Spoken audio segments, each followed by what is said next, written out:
segera memulai ibadah kita pada pagi hari ini. Mari saya ajak kita untuk bersama bangkit berdiri. Kita akan sama-sama bersatu teduh sebelum kita memulai ibadah kita pada pagi hari ini.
Bapak Ibu, ibadah kita pada pagi hari ini kita mulai dengan satu keyakinan bahwa pertolongan kita adalah di dalam Tuhan yang menjadikan langit dan bumi. Turunlah kiranya atas kita sekalian anugerah dan damai sejahtera dari Allah Bapa, Allah Putra, dan Allah Roh Kudus. Amin. Ayat panggilan beribadah kita pada pagi hari ini terambil dari Mazmur pasal yang ke-118, ayatnya yang ke-5 dan ke-14. Demikianlah bunyi firman Tuhan. Dalam kesesakan aku telah berseru kepada Tuhan. Tuhan telah menjawab aku dengan memberi kelegaan. Tuhan itu kekuatanku dan mazmurku. Ia telah menjadi keselamatan. Mari kita menaikkan pujian Bapak Ibu. Kita akan menaikkan pujian dengan judul Kau Tetap Allah. Betapa berdahsyat Engkau Tuhan, pencipta segalanya.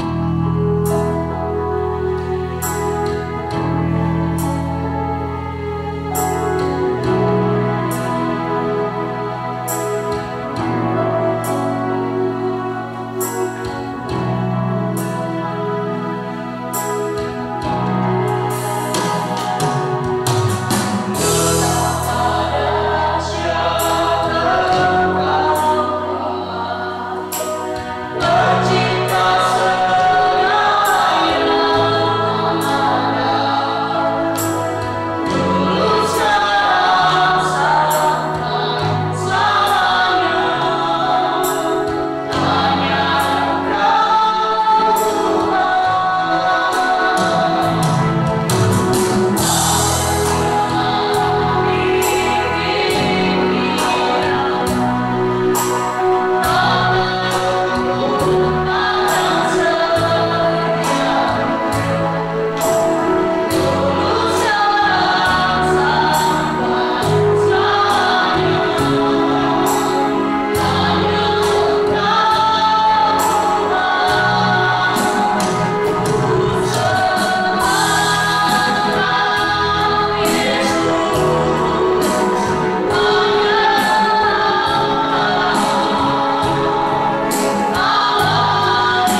bersekutu kembali untuk beribadah, sekalipun kami ya Tuhan bersekutu di rumah kami masing-masing, kami percaya Engkau Allah yang senantiasa memberkati.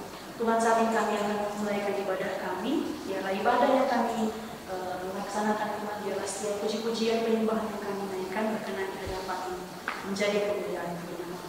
Terima kasih ya Bapa, di dalam nama-Mu kami sudah berdoa dan mengucap syukur. Amin. Jemaat, saya persilakan duduk kembali. Saat ini kita akan membacakan mazmur pujian yang terambil dari Mazmur pasal 23. Mazmur pasal 23. Saya akan membacakannya kepada Bapak Ibu saudara-saudari. Bapak Ibu silakan mengikutinya di dalam hati. Mazmur pasal 23 ayat 1 sampai 6. Beginilah firman Tuhan. Mazmur Daud. Tuhan adalah gembalaku, takkan kekurangan aku. Ia membaringkan aku di padang yang rumput hijau. Ia membimbing aku ke air yang benar. Ia menyegarkan jiwaku. Ia menuntun aku di jalan yang benar oleh karena namanya. Sekalipun aku berjalan dalam lembah kekelaman, aku tidak takut bahaya, sebab Engkau berserta. Gadamu dan tongkatmu itulah yang menghibur aku. Engkau menyediakan hidangan bagiku di hadapan lawanku. Engkau mengurapi kepalaku dengan minyak, pialaku penuh melimpah. Kebajikan dan kemurahan belaka akan mengikuti aku seumur hidupku, dan aku akan diam dalam rumah Tuhan sepanjang masa. Mari kita menyanyikan pujian respon yang kami dari yang judulnya dalam Yesus. Kekuatan di hidupku kudapat dalam Yesus. Yesus.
kita mengakui setiap kesalahan dan dosa yang kita perbuat di hadapan Allah.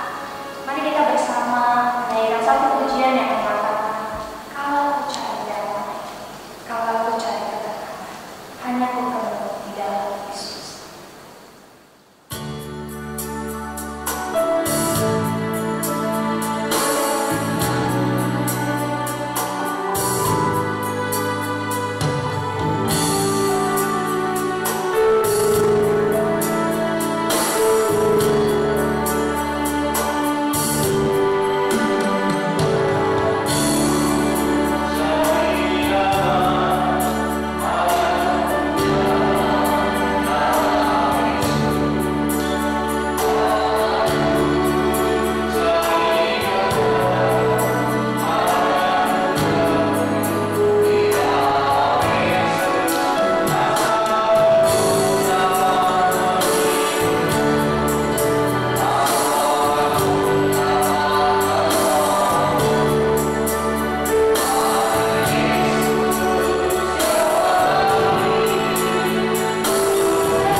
Bapa yang Maha Kuasa, dan dari sana Ia akan datang untuk menghakimi orang yang hidup dan yang mati. Aku percaya pada Roh Kudus, gereja yang kudus dan am, persekutuan orang kudus, pengampunan dosa, kebangkitan tubuh, dan hidup yang kekal. Amin. Jemaat persilakan untuk duduk kembali. Saat ini kita akan mempersiapkan hati dan pikiran kita untuk mendengarkan firman Tuhan yang disampaikan oleh hamba-Nya.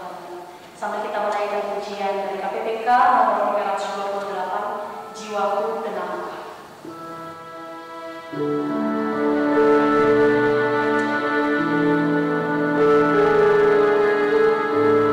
Selalu hidup dengan Tuhan, apapun susahnya.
Selamat pagi jemaat yang dikasihi oleh Tuhan. Selamat pagi juga kepada jemaat yang ada di rumah yang beribadah secara online. Kita bersyukur bahwa Tuhan terus memimpin kehidupan kita meskipun kita sedang berhadapan dengan sesuatu yang mencekam atau bahkan menakutkan. Sebelum kita mendengarkan kebenaran firman Tuhan, mari kita menyiapkan diri di dalam doa. Tuhan, kepadamu kami meletakkan dan menyerahkan seluruh kehidupan kami. Kami menyadari betapa ringkih dan betapa rakitnya kehidupan kami. Hanya karena Engkau sajalah yang mempertahankan kehidupan kami sampai pada saat ini. Kami mampu untuk memanggil nama-Mu, ya Tuhan kami yang menyelamatkan kami. Saat ini kami mau merenungkan kebenaran firman-Mu, dan kiranya Engkau yang mau memberkati dan memimpin pikiran dan hati kami. Tuhan tolong sehingga kami siap untuk mendengarkan firman. Dalam nama Yesus Kristus kami berdoa dan mengucap syukur. Amin. Saudara yang dikasihi oleh Tuhan, kita akan bersama membuka firman Tuhan di dalam Mazmur pasal yang ketiga. Mazmur pasal yang ketiga, ayat yang pertama sampai ayat yang ke-9 saya akan bacakan kepada kita dan mari kita memperhatikan bersama. LAI memberi judul Nyanyian Pagi dalam Menghadapi Musuh. Mazmur Daud ketika ia lari dari Absalom anaknya. Ya Tuhan, betapa banyaknya lawanku. Banyak orang yang bangkit menyerang aku. Banyak orang yang berkata tentang aku, baginya tidak ada pertolongan daripada Allah. Tetapi Engkau Tuhan adalah perisai yang melindungi aku. Engkaulah kemuliaanku dan yang mengangkat kepalaku. Dengan nyaring aku berseru kepada Tuhan, dan Ia menjawab aku dari gunungnya yang kudus. Aku membaringkan diri lalu tidur. Aku bangun sebab Tuhan menopang aku. Aku tidak takut kepada puluhan ribu orang yang siap mengepung aku. Bangkitlah Tuhan, tolonglah aku, ya Allahku. Ya, Kau telah memukul rahang semua musuhku dan mematahkan gigi orang-orang fasik. Dari Tuhan datang pertolongan, berkat-Mu atas umat-Mu. Yang berbahagia adalah mereka yang membaca, merenungkan, dan melakukan kebenaran firman Tuhan. Saudara, kita memang harus akui dalam beberapa waktu ini kita tertunduk di dalam ketakutan. Kita mengalami kegalauan yang begitu hebat. Betapa tidak, saudara, kalau kemudian kita memperhatikan, mengikuti berita-berita yang ada, maka jumlah korban daripada virus corona bukan jumlah yang sangat kecil. Tetapi ini menakutkan. Barangkali kita di Pulau Nias khususnya mungkin belum begitu merasakan kejadian ini. Oleh karena kita belum menyaksikan ada korban karena virus corona ini. Tetapi bayangkan jika hal itu terjadi, masing-masing kita akan menjadi curiga dengan orang yang ada di sekitar kita. Saudara, di tengah-tengah yang seperti itu, sejujurnya saya sulit sekali untuk mengalami tidur nyenyak. Oleh karena apa, itu akan mengganggu terus dalam pikiran saya. Tentu kita masing-masing punya keluarga. Kita akan takut kehilangan anggota keluarga kita gara-gara virus corona ini. Nah saudara, tetapi marilah kita memandang kepada Tuhan melalui firman Tuhan yang akan kita dengarkan, kita renungkan pada hari ini. Setelah beberapa waktu yang lalu ini, saya dengan Om itu mengalami konflik. Konflik kenapa? Jadi pada malam itu mungkin karena saya juga lelah, begadang menjaga anak juga. Jadi dia melompat-lompat di tempat tidurnya. Dan saya tegur dia, bilang, Om, tolong. Om tidak melompat di tempat tidur karena adik akan bangun. Kemudian dia berdiri, saudara. Dia kepalkan tangannya. Dia berkata, "Timau, Timau." Saudara, kemudian saya mendekati dia dan saya berkata, "Om, Papa sayang sama Om." Lalu dia berkata, "Timau, Om tidak sayang Papa." Saudara, sepenggal kisah itu membawa istirahatku kurang nyenyak. Kenapa? Di dalam pikiran saya terus mengiang. Bagaimana kalau apa yang dia katakan ini betul-betul terjadi terhadapku kelak? Bagaimana kalau Om pada akhirnya berkata, "Saya tidak mengasihi Papa"? Apa yang mesti saya lakukan? Saudara yang dikasih oleh Tuhan, tentu sebagai ayah pasti kita mengalami hancur hati. Oleh karena apa? Seorang anak yang kita didik, yang kita bina, yang kita arahkan, hidup mati bersama dengan dia, kini berkata kepada kita, "Aku tidak mengasihi engkau sebagai ayah." Saudara, Mazmur pasal yang ketiga ini kita melihat LAI mencatat atau memberikan satu konteks kepada kita bahwa Mazmur ini dituliskan oleh Daud ketika ia lari dari Absalom anaknya. Saudara, LAI menolong kita untuk bisa mengerti dan memahami konteks atau mood daripada pemazmur ini, yaitu ketika dia melarikan diri daripada anaknya. Siapa anaknya? Yaitu Absalom. Saudara, Absalom itu adalah anak daripada Daud yang kemudian membalaskan kemarahannya kepada Amnon. Yang notabene adalah sebetulnya adalah saudaranya juga. Kenapa kemudian dia membalaskan kemarahannya kepada Amnon? Karena Amnon telah menciderai Tamar, telah mengkhianati kesucian daripada Tamar, sehingga kemudian Absalom itu menyimpan dalam hatinya perkara yang demikian, dan dia menunggu waktu untuk melakukan pembalasan. Dan dikatakan, saudara, kalau kita membaca di dalam kisahnya itu, 2 tahun peristiwa itu terjadi, Absalom masih menyimpan kemarahannya. Bagaimana caranya untuk melakukan pembalasan kepada Amnon? Sehingga pada suatu kali, saudara, dia meminta kepada ayahnya Daud untuk membawa seluruh saudaranya untuk melakukan sebuah ritual. Dan pada waktu itu Daud curiga sebetulnya kepada Absalom. Kenapa kemudian Absalom itu menuntut dengan sangat kepada Daud supaya Amnon itu ikut di dalam arahkan itu? Saudara, tetapi karena desakan yang begitu kuat daripada Absalom kemudian, maka Daud mengizinkan Amnon ikut di dalam acara itu. Saudara, tidak lama kemudian apa yang terjadi? Absalom membunuh Amnon.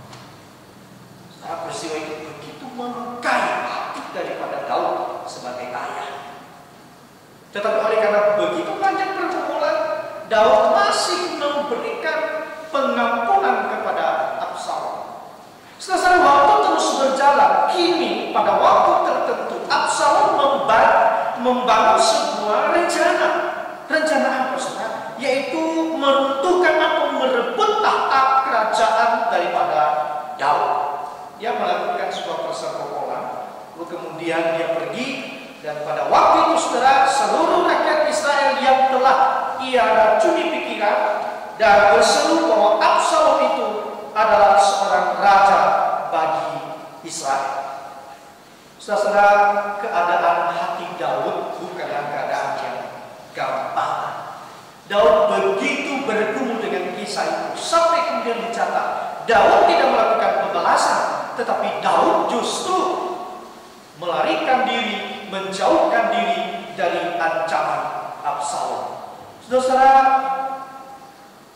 Daud tidak menduga, tidak membayangkan apa yang dilakukan oleh Absalom. Bagaimana mungkin seorang anaknya merebut dengan paksa, dengan menggunakan caranya sendiri, mengambil tahta kerajaan itu, sementara kerajaan itu kan diberikan oleh Allah secara khusus kepada Daud, dan kerajaan Israel itu akan dipimpin oleh orang yang ditentukan oleh Allah sendiri. Dan kini Absalom itu, saudara, melakukan pengkhianatan, mengklaim dirinya sebagai raja, dan artinya itu mengabaikan atau menurunkan Daud secara sengaja dari tahtanya. Saudara yang dikasihi oleh Tuhan, keadaan itulah yang kemudian dialami oleh Daud. Dia dikhianati oleh orang yang dia cintai, oleh orang yang dia kasih. Maka di sanalah mood daripada Daud ini berdoa kepada Tuhan. Ia mengerang kepada Tuhan, dan ia katakan, saudara, ya Tuhan, betapa banyaknya lawanku. Saudara, Daud membuka erangannya kepada Tuhan dengan berkata, ya Tuhan, betapa banyaknya lawanku. Saudara, saya melihat dan saya percaya sekali, sebetulnya bagi Daud tidak mudah untuk kemudian mengatakan betapa banyaknya lawanku. Kalau hal ini dikaitkan dengan Absalom anaknya, saudara, bagaimana mungkin seorang ayah mengutarakan keluhannya, erangannya kepada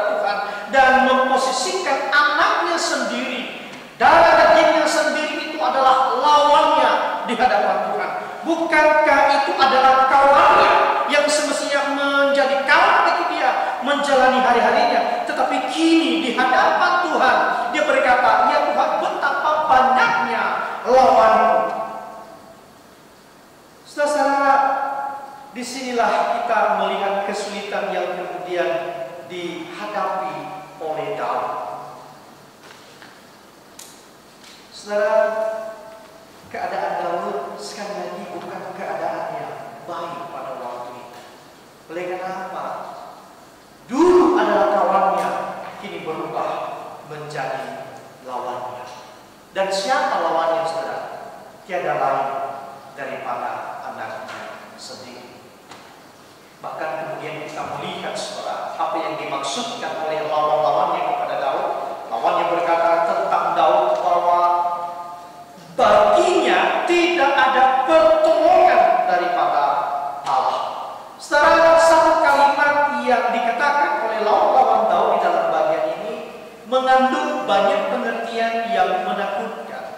Minimal ada dua pengertian, saudara. Yang pertama yaitu ini bentuk hinaan kepada Daud, bahwa tidak ada pertolongan daripada Allah dalam kehidupan Daud. Artinya dia telah ditinggalkan oleh Allah, dia telah diabaikan oleh Allah, dan orang yang telah diabaikan oleh Allah tiada lain yang dihadapi adalah malapetaka.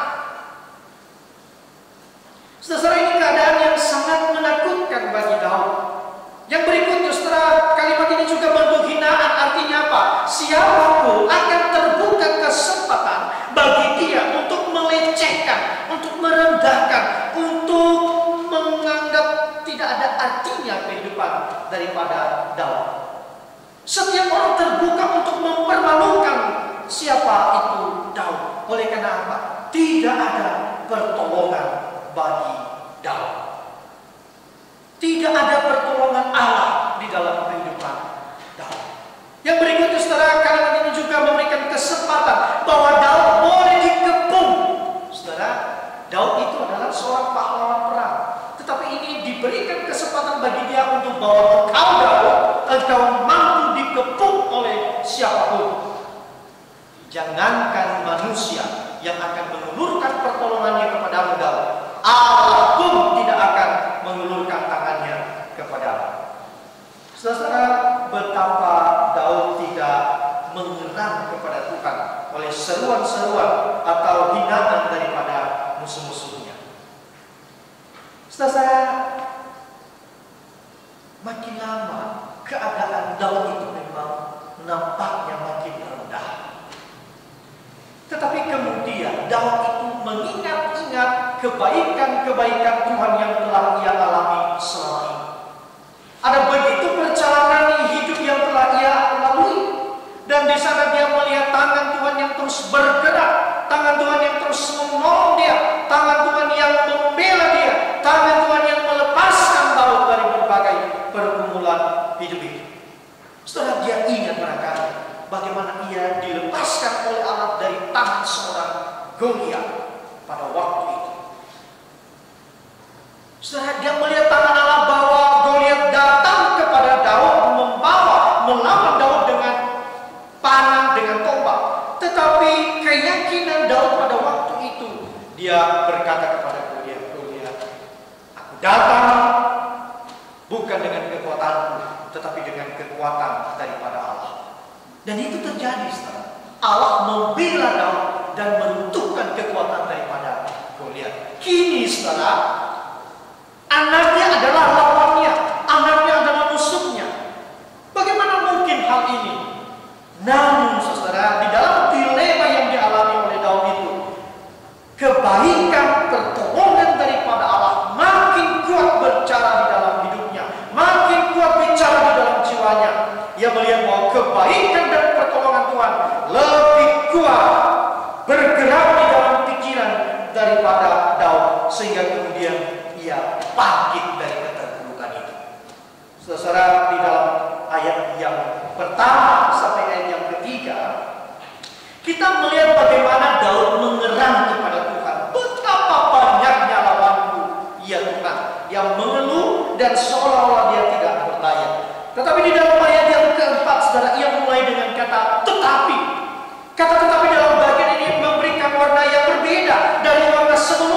Kalau di dalam ayat 1 sampai ayat yang ketiga keadaan itu menakutkan bagi Daud, kini di dalam ayat yang keempat ada sebuah harapan, ada kekuatan, ada kebangkitan. Daud tidak lagi mengasihi dirinya sendiri. Daud tidak lagi dipendam atau dihancurkan oleh ketawaran hatinya. Oleh karena ia berpikir, tidak ada gunanya aku mengasihi diriku sendiri. Tidak ada gunanya aku menjadi tawar hati. Oleh karena kekuatan akan menjadi lemah ketika aku mengalami ketawaran hati. Aku memandang kepada Allahku dan aku menjadi kuat. Saudara, ayat yang keempat dikatakan, tetapi Engkau Tuhan adalah perisai yang melindungi aku. Saudara, kita melihat di dalam bagian ini ada perubahan. Ayat 1 sampai ayat yang ketiga, Daud itu fokus melihat lawannya yang begitu menakutkan, yang menghina dia. Tetapi ayat yang keempat sampai ayat yang kelima, Daud melihat kepada kawannya yang sejati, yang tidak lain adalah Allah itu sendiri. Benarlah pujian yang seringkali kita nyanyikan, saudara. Yesus kawan yang sejati. Dan itu dirasakan betul oleh Daud di dalam bagian ini. Dulu yang memandang kepada lawannya, lawannya begitu kuat menindas kehidupan Daud. Kini ia melihat kepada kawannya, dan kawannya menjadi perisai yang melindungi, yang membela, yang mempertahankan kehidupannya. Menariknya, saudara, Daud menggunakan istilah perisai di dalam bagian itu. Perisai ini ada di dalam dunia peperangan yang melindungi seseorang prajurit. Artinya apa? Kalau kita kemudian kita kaitkan di dalam konteks yang dihadapi oleh Daud, yaitu hidup itu, saudara, hidup pada saat ini adalah sebuah peperangan, dan tidak ada tempat perlindungan yang kekal itu, tidak ada perisai kita kecuali daripada Allah itu sendiri. Saudara, lalu kemudian dilanjutkan oleh Daud bahwa Allah itu adalah kemuliaannya yang kemudian mengangkat dia. Artinya apa? Daud tidak dipermalukan oleh Allah. Dan lanjut dalam ayat yang kelima, saudara, dia berkata, dengan nyaring aku berseru kepada Tuhan, dan ia menjawab aku dari gunungnya yang putus. Saudara, ketika ia memandang kepada kawannya, yaitu Allah, maka Allah adalah kawan yang selalu tepat pada waktunya. Ketika seseorang berseru kepada Tuhan, maka Tuhan tepat pada waktunya untuk menjawab seseorang. Daud percaya sekali, saudara, dan ia meyakini betul bahwa Allah tidak akan mengabaikan keadaannya. Meskipun keadaan sesungguhnya sulit untuk kemudian memiliki pengharapan, tetapi Daud meyakini Allah tidak akan tinggal diam. Allah pasti menolong Daud. Saudara, ketika kemudian Daud memandang kepada kawannya yang sejati, yang adalah Allah, Daud menjadi kuat. Saudara, di sini kita mendapatkan sebuah pelajaran bahwa meskipun keadaan tidak memberikan harapan, kalau kita kaitkan dengan keadaan pada saat ini, tetapi menaruh harapan kepada Tuhan adalah yang terbaik. Sekali lagi, saudara, meskipun keadaan tidak memberikan harapan, tetapi menaruh harapan kepada Tuhan adalah yang terbaik, sebab Tuhan tidak akan mengabaikan setiap orang yang berlindung dalam kekuatannya. Saudara, ini yang kemudian dimaksudkan oleh Daud kepada setiap kita pada hari ini. Saya tidak tahu apa yang menjadi ketakutan saudara. Saya tidak tahu apa yang menghimpit Bapak Ibu pada saat ini. Saya tidak tahu apa yang meneteskan air mata Bapak Ibu. Sakit penyakitkah? Masalah pekerjaankah? Keluargakah?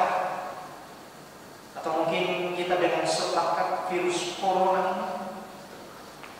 Saudara, Sekali lagi, di dalam keadaan yang seperti ini, saya katakan bahwa adalah baik memandang kepada Tuhan yang mampu menolong kita. Saudara, ketika kemudian kita memandang kepada Tuhan, maka genaplah kepada kita ayat yang ke-6. Dikatakan oleh Daud, aku membaringkan diri, lalu tidur, aku bangun, sebab Tuhan menopang aku. Saudara, orang yang bersandar kepada Tuhan, orang yang memandang kepada Tuhan, orang yang meletakkan hidupnya hanya di bawah kuasa dan otoritas daripada Tuhan, akan mampu tidur nyenyak pada malamnya, meskipun ada begitu banyak hal yang sulit untuk kemudian kita hadapi. Saudara, lalu kemudian dikaitkan oleh Daud apa yang dikatakan dalam ayat yang pertama tadi, ayat yang kedua tadi, bahwa begitu banyak lawannya.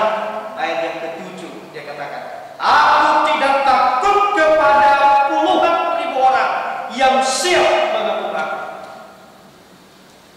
Saudara, ini perubahan daripada Mazmur pasal yang ketiga. Ini menarik sekali.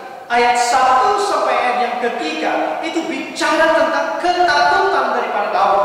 Ayat yang ke-6 sampai ayat yang ke-7 itu bicara tentang ketenangan daripada Daud. Kenapa?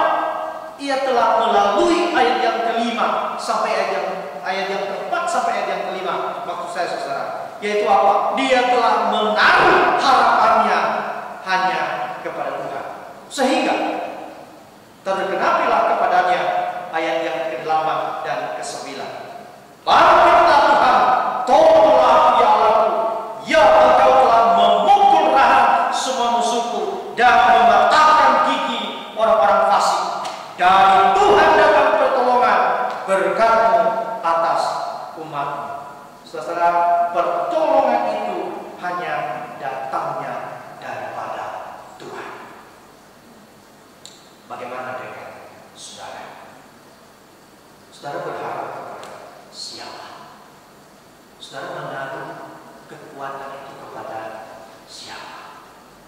Maka di dalam konteks ini, saudara, sekali lagi, firman Tuhan melalui pengalaman daripada Daud ini memanggil kita bahwa kita lebih baik menaruh harapan, memandang kepada kawan kita yang sejati, yang adalah Allah itu sendiri, yang tidak akan meninggalkan kita.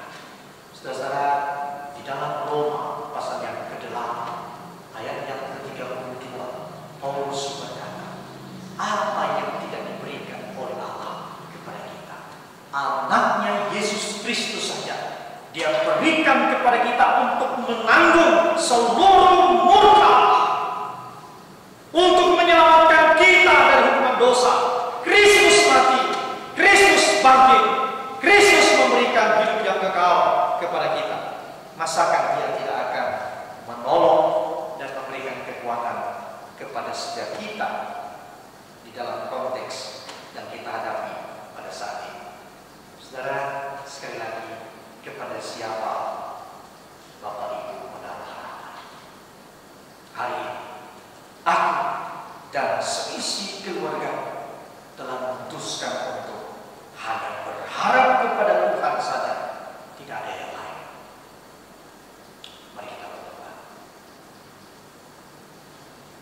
Tuhan, betapa banyaknya lawan kami, betapa menakutkan keadaan pada saat ini. Tetapi kami percaya bahwa Engkau adalah Allah yang menolong, yang menyertai, yang menjadi perisai kami, melindungi, mempertahankan kehidupan kami, sehingga kami kemudian tidak menjadi takut, tidak menjadi tawar hati. Kami letakkan seluruh hidup kami hanya di bawah pimpinan dan otoritas-Mu saja, sehingga apapun yang terjadi dalam kehidupan kami, kami tetap tenang, sebab kami telah mempercayakan hidup kami kepada tangan Allah yang hebat dan bernyata itu. Lakukan apa yang Kau ingin lakukan dalam kehidupan kami, ya Tuhan.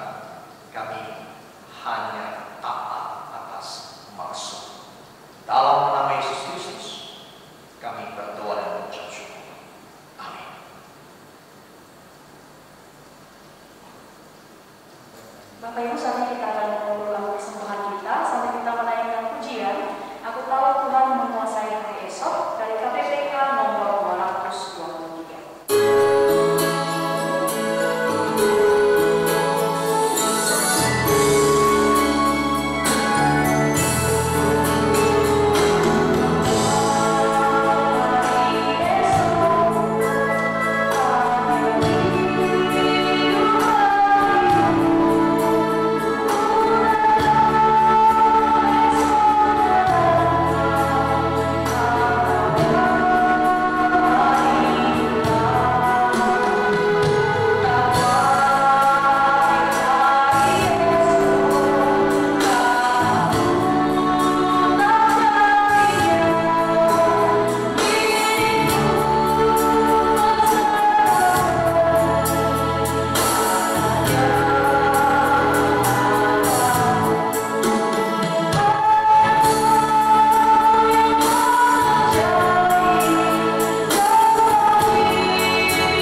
Terima kasih Bapak, di dalam nama-Mu kami sudah berdoa dan mengucap syukur.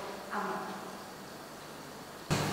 Jemaat sekalian, ada satu hal yang perlu kita doakan secara bersama-sama terkait dengan keadaan dunia pada saat ini. Kita memohon kiranya kasih karunia daripada Tuhan terus memimpin, dan kita juga berdoa untuk Pulau Nias kita cintai. Kita berdoa untuk para perawat khususnya, jika hal ini bisa terjadi diberikan kekuatan, seluruh perlengkapan juga bisa tersedia tepat pada waktunya. Mari kita berdoa, kita buka suara bersama-sama. Tuhan, pada saat ini kami betul-betul menyerahkan seluruh kehidupan kami, bahkan keadaan dunia pada saat ini yang sangat mencekamkan kami. Ya Tuhan, di mana-mana korban berjatuhan karena penyakit yang mematikan ini. Kami juga percaya bahwa tidak ada satu peristiwa luput dari perhatian Tuhan. Maka kami berseru memohon kasih karunia-Mu, kiranya cukup bagi dunia. Tangan yang penuh kuasa daripada Tuhan menjaga, memelihara dunia ini tidak jatuh di dalam kekacauan. Kami Kami percaya Engkau adalah Allah yang terlalu besar, bahkan mengatur segala masa dan abad itu. Dan kiranya kasih karunia-Mu cukup bagi dunia. Kami berdoa juga untuk kepulauan kami Nias. Tuhan, di sana sini ada begitu banyak kabar yang juga menakutkan kami. Tuhan, tolong bagi masyarakat yang dalam status PDP, ODP, Tuhan tolong mereka. Tuhan, sembuhkan di dalam nama Yesus Kristus dan berkati Tuhan, khususnya juga untuk para perawat dengan seluruh perlengkapan yang mereka miliki.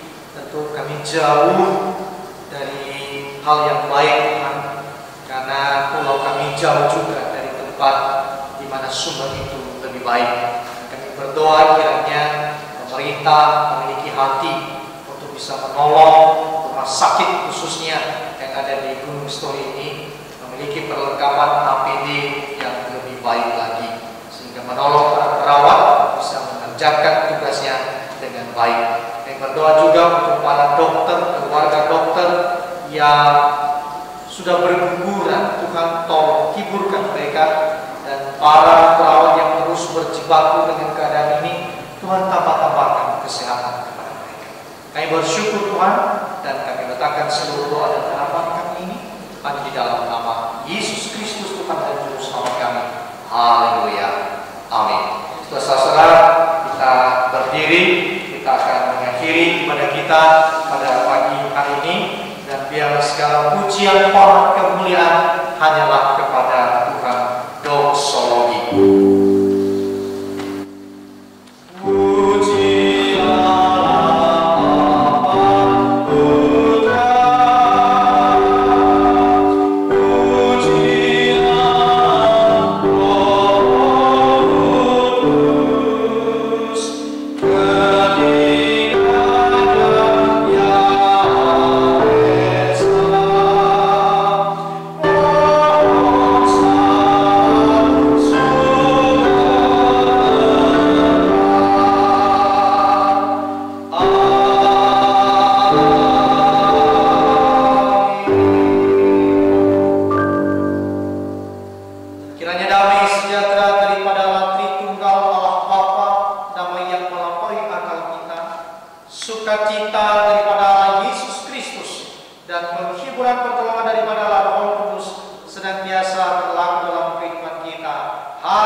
Kembali